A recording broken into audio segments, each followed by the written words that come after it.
අද දවසේදී මම ඔබට අතිශයින්ම වැදගත් සහ බරපතලම රහස හෙළි කරන්න කැමතියි. හොඳින් අවධානයෙන් අහන්න. සමනොල මුදුනින් ආරම්භ වූ හෙළ ජාතියේ උප්පත්ති කතාව සමනොල පිළිබඳ හෙළිදරව්වෙන්ම අවසන් කරන්න මම කැමතියි. මහා කාරුණික බුදුන් වහන්සේ මොකටද සමනොල කන්ද මුදුනේ වම් සිරිපතුල් සලකුණ තිබ්බේ? දකුණු සිරිපතුල ස්පර්ශ වුණේම නැද්ද? මම ඔබට හිතන්න කිව්වා. මිනිස්සු සිරිපා කරුණා කරන්නේ මොනතරම් අමාරුවෙන්ද, අපහසුවෙන්ද?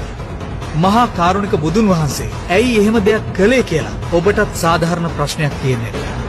මම කියන්නම්. සමනොල කන්ද කියන්නේ ගිනි කන්දක්. සක්‍රියව පැවති ගිනි කන්දක්. මහවැලි කැලණි කළු වලවේ යන ගංගා සමනොල කන්ද මුදුනේ සිට පැන නැංගා කියලා කවියක් ඔබ අහලා ඇති. ඔය ගංගා වලින් ජලය ගලන්න පටන් ගත්තේ පසු කාලීන.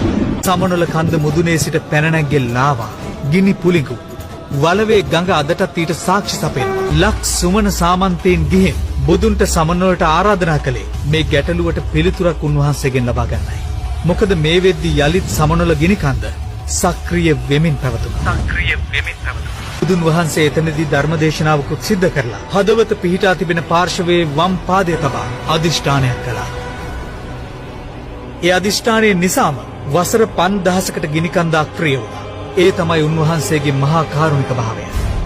ඊට ගෞරව කිරීමක් විදියටයි එදා පටන්ම අපි බුදුන්ගේ සිරිපතුල වඳින්න සමනොල නගින්නේ. ඊට ප්‍රථම සූර්ය නමස්කාරයට අපි කොහොමද සමනොල කන්ද නැග්ග જાතිය.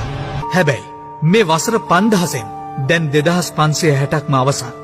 තව තියෙන්නේ එවැනිම පුංචි කාලයක් විතරයි. ඒ නිසයි බුදුදහම වසර 5000යි මේ රටේ තියෙන්නේ කියලා කිව්වේ. මොකද නිශ්චිතවම තවත් වසර 2500කින් සමනොල පුපුරනවා. එදාට මේ පුංචි දූපත සහ මුලින්ම විනාශ වෙනවා. සූර්යයන් 7ක් එකවර පෑවුව වගේ රස්නයක්, ව්‍යසනයක් සිද්ධ වෙන්නේ ඉන් නගින ගිනි පුලිඟු නිසායි. සප්ත සූර්යෝද්ගමන සූත්‍රයේ ගැඹුරින් යලි කියවන්න. මම මේ කතාව ඔබට පැහැදිලි කරලා ඔබව ආධ්‍යාත්මික කරන්න උත්සාහ කරන්නේ වෙන දෙයක් නිසා නෙවෙයි. ඔබ මේ නොදැන සිටියොත් තවත් වසර 2500ක් ගත වෙද්දී ඔබ මේ පෘථුවියට මිනිසියෙකු හෝ වෙනත් ආත්මයක් ලබා පැමිණෙනවා. එදාට ඔබේ ඇස් ඉදිරිපිටම ඔබ ආශා කළ, ආදරය කළ සියල්ල වේදනාවෙන් විනාශ වෙනවා දකින්න සිද්ධ වෙනවා. ඔබටත් අතිශය අමානුෂික වේදනාවන්ට මුහුණ දෙන්න සිද්ධ වෙනවා. එහෙම වුණොත් ඔබේ චුති චිත්තය යහපත් එකක් වෙන්නේ නැහැ. අතිශයින්ම බිහිසුණු තත්වයන්ට මුහුණ දෙන්න සිද්ධ වෙනවා.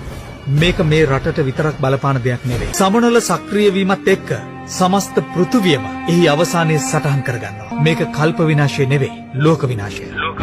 මේ සිදුවීම් මාලාවෙන් පසුව පායන හිරු රැසින් ලෝකයේ යලි ඇරඹීම සිද්ධ වෙනවා. ඉන් පසුවයි මෛත්‍රීය බුදුන්ට වෙන්න වූ යුගයේ ගොඩනැගෙන පෞකාරයින්ටත් පින් නැත්තන්ටත් අදාළ නිවැරදි ස්ථාන හිමිවීම සිද්ධ වෙනවා. මට අවශ්‍ය ඔබව දැනුවත් කරලා තවත් වසර 2500කින් පසුව සමනොල පුපුරා යන යුගයේදී මේ පෘථුවියට නොපැමිණ වෙනත් සුදුසු ස්ථානයකට ඔබව ගෙන යාමයි. අපේ චක්‍රාවාටයට අදාළව ලෝක 31ක් පවතිනවා. අපාය 4 හැරුණුකොට අනෙක් ඕනම ස්ථානයක් තෝරා ගැනීමට ඔබට අවස්ථාව තියෙනවා. ඉනුත් මිත්‍යා දෘෂ්ටික නොවි සම්‍යක් දෘෂ්ටික වීම ඔබේ වගකීමයි. ඔබට පුළුවන් අවශ්‍ය නම් මේ දැන්ම ගෞතම බුද්ධ ශාසනයෙන් නවතින්න. නැතිනම් මේ සසර බිය දැන නිවැරදිව හැසිරෙන්න. තීරණය ඔබ අතේ.